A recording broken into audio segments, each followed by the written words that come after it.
마포대교에서 마주친 아들 부부의 충격적인 모습에 이렇게 사연을 보내셨다는데 무슨 일이 있으셨는지 바로 읽어보겠습니다.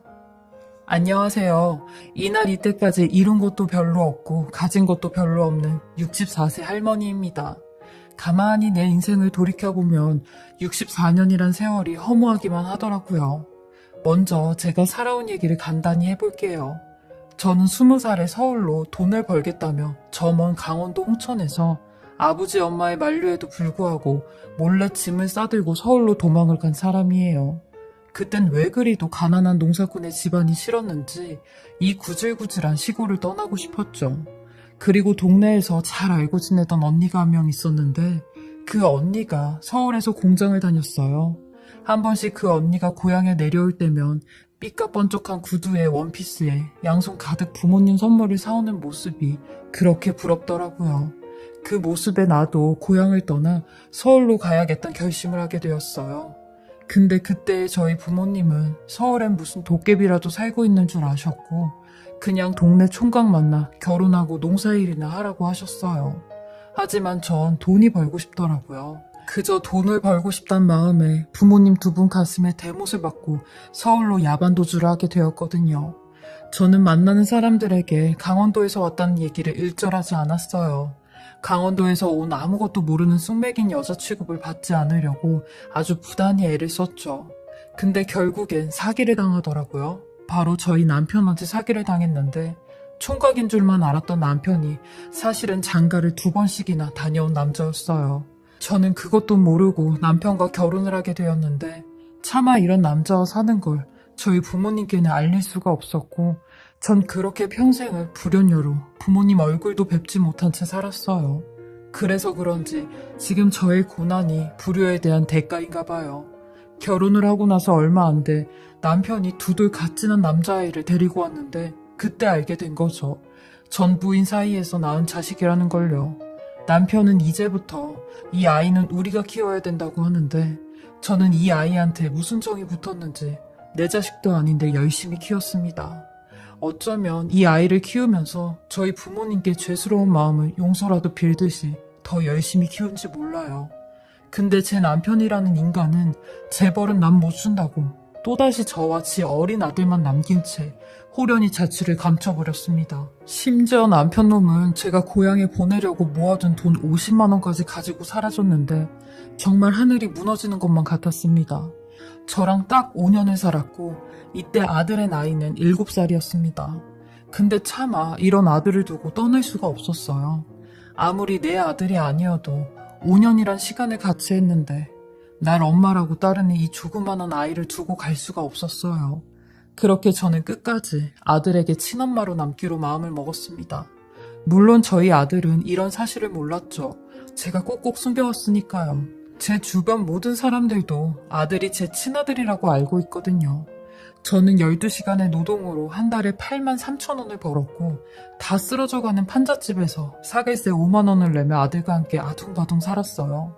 하지만 엎친 데 덮친 격으로 제가 다니던 공장이 부도가 났고 밀린 4개월치의 월급도 받지 못한 채 쫓겨나게 되었습니다. 전 당장 일을 구해야 됐고 손에 잡히는 대로 일을 했어요. 배운 게 없으니 육체적으로 할 수 있는 노동은 전부 다 했죠. 안 해본 일이 없을 정도로 청소며 서빙이며 가사 도우미며 간병인 일까지 손에 잡히는 대로 일을 했어요. 다행히 이렇게 사는 걸 두 눈으로 보고 자란 아들은 속 한번 썩이지 않고 바르게 자랐습니다. 어디 나가서 저의 자랑이 될 정도로 공부도 곧잘 했고 한 번도 속을 안 썩이며 잘 커왔죠. 1년 중 거진 300일을 라면만 먹고 살 때도 아들은 군소리 한 번을 안 했습니다. 나중에 지가 크면 꼭 성공해서 우리 엄마한테 효도를 할 거라고 입에 침이 마르도록 얘기를 했던 아들이었죠. 그리고 아들이 고3 때 저희 엄마가 돌아가셨다는 소리를 듣게 되었어요. 그리고 아들을 데리고 엄마의 장례식장으로 찾아갔습니다. 20년 동안 한 번도 찾아뵙지 못한 엄마를 장례식장에서 보게 되니 전 눈물을 흘릴 가치도 없는 사람이었습니다. 근데 제가 이렇게 심적으로 힘들어할 때 저희 아들이 생전 안 하던 짓을 하는 겁니다. 애가 도대체 왜 이러지 싶었죠. 아들은 제게 엄마, 저 대학 안 가고 공장이라도 취직하려고요.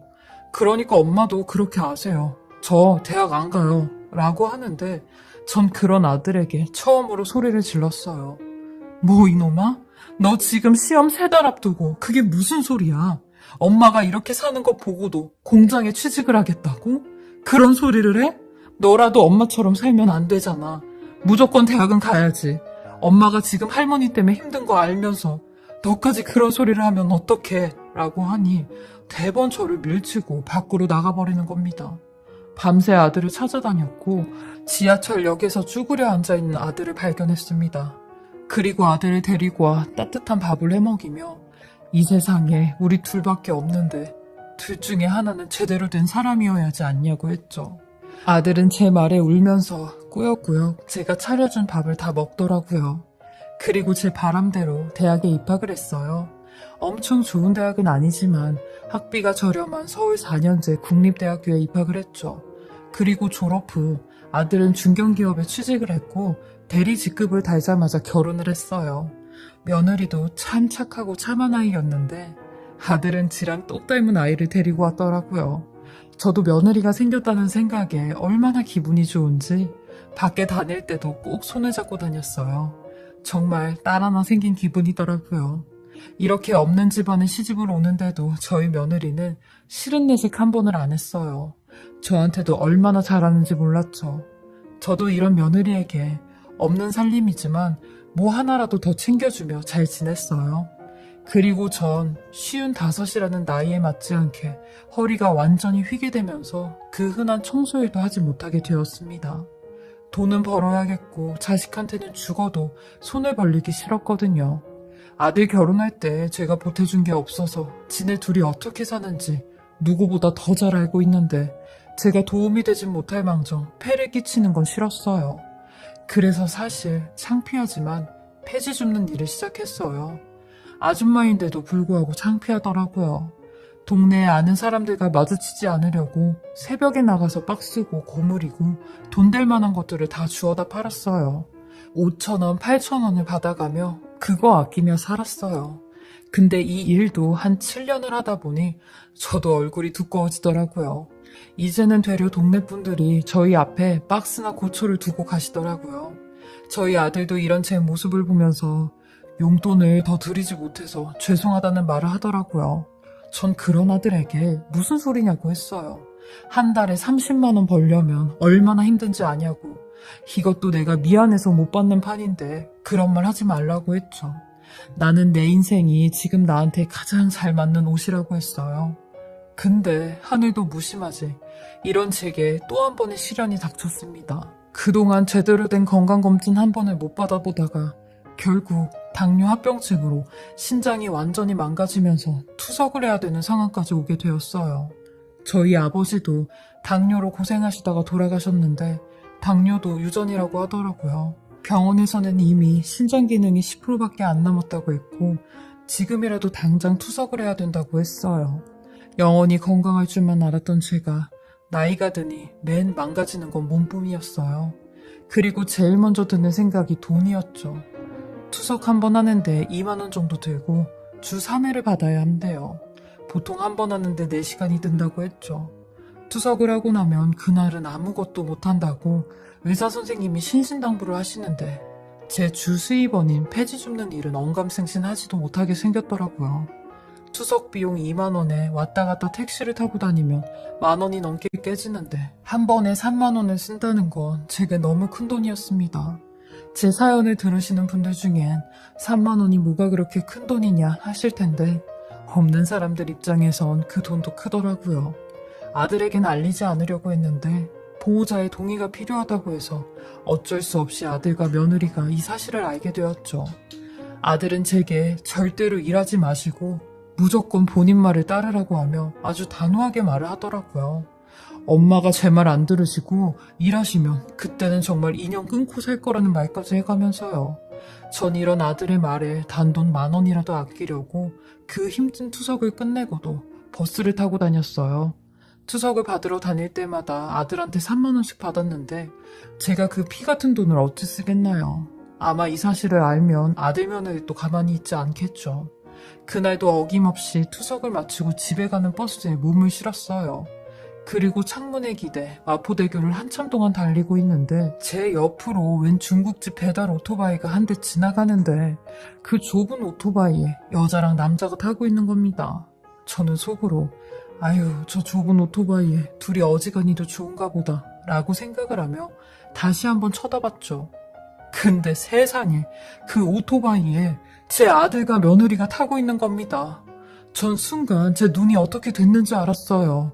기력이 없다 보니 별게다 보인다라고 생각했었는데 아무리 봐도 제 아들 며느리였죠. 전 너무 충격을 받았고 그 중국집 이름과 번호를 핸드폰으로 찍어 당장이라도 이게 어떻게 된 건지 알아내야 했어요. 제가 아들한테 전화를 걸어 이게 어떻게 된 일이냐고 하면 거짓말할 게 뻔하니 직접 그 중국집을 찾아가기로 마음을 먹었죠.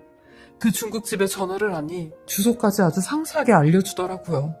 그리고 버스에 내려 택시를 타고 그 중국집을 찾아갔습니다. 저는 떨리는 마음으로 택시에서 내려 그 중국집 문을 여는데 주방 한켠에서 설거지를 하고 있던 여자가 나오는데 제 며느리였습니다. 저희 며느리는 절 보자마자 그대로 주저앉았고 저한테 와선 어머님 죄송해요 라고 하는 겁니다. 저는 도대체 니들 여기서 뭐하고 있냐고 했어요. 회사에 있을 시간에 도대체 왜 여기서 일을 하고 있냐고. 내가 니네들 마포대교에서 오토바이 타고 가는 거 다 봤다고 사실대로 얘기하라고 하니 중국집 사장으로 보이는 아저씨가 대화하시라며 조용히 자리를 피해주는데 원래 며느리는 임신하고 나서 다니던 직장을 그만두고 두 아이들 키우며 집에서 살림을 했었는데 이런 며느리가 울면서 그동안에 있었던 일들을 쭉 얘기를 하는 겁니다. 세상에 저희 아들이 1년 반 전에 직장에서 권고사직을 받았다는 겁니다. 그 사실을 저한테 숨긴 채 1년 동안 계속 직장을 구했고 직장 구하면서 간간히 아르바이트를 했었대요. 근데 이번에 제가 크게 아프게 되면서 제 병원비라도 벌어봐야겠다고 이렇게 두 부부가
중국집에서 일을 하게 되었다는데 전 그 말을 듣자마자 제 자신이 너무 원망스러웠어요.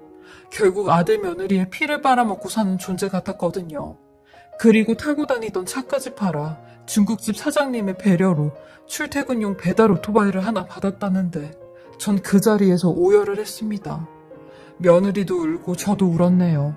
그러던 찰나 아들이 배달을 다녀왔는지 땀이 범벅이 된 채로 돌아왔고 아들에게 다가가 어째 이러냐고 했어요. 엄마 가슴에 이렇게 대 모습 받고 싶어? 나야 살 만큼 살았잖아.